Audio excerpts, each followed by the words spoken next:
Alors, l'Automobile Magazine a mesuré les consos de la Mégane E-Tech. Donc, vous savez très bien comment ça marche, hein, l'Automobile Magazine qui conduit en mode bourrin. Voyons leur mesure de test. Donc, en ville, ils ont mesuré 356 km, sur route 342, sur autoroute 245. Alors, le seul chiffre qui me paraît réaliste, encore une fois, c'est l'autoroute. Le reste, c'est acheté, quoi, hein. Je doute qu'elle fasse que 342 km sur route, hein. Faut pas déconner. Pareil, en ville, elle atteint facilement les 400 km, je pense. Je comprends pas pourquoi il y a si peu de différence entre la ville et la route. Pour le coup, l'autonomie du Kona électrique en ville était plutôt réaliste, 480 km. Même si sur route, ça l'était moins. Sur autoroute, peut-être un poil pessimiste, mais bon. Alors, l'accélération.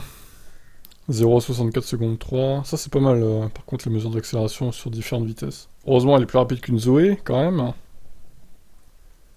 Alors, 0 à 60, l'ID3 est plus rapide. Par contre, le 0 à 100, on est à peu près sur les mêmes chiffres. 1000 mètres départ arrêté, 29 secondes. 60 à 100 km/h, 3 secondes 3.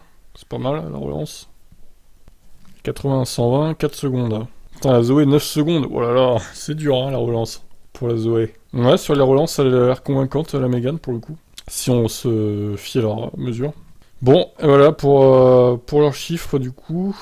Bon, prenez pas ça au pied de la lettre, hein, évidemment. Vous pouvez rajouter, je pense, sur la route, vous pouvez rajouter une bonne soixantaine de kilomètres, 70 peut-être.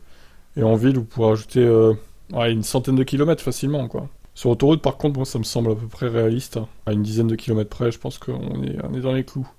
Par contre, du coup, elle consommerait plus que la Model 3, un peu moins que l'ID3, un peu moins que la Zoé, et beaucoup plus que le Kona électrique, qui aurait la meilleure conso. Bon.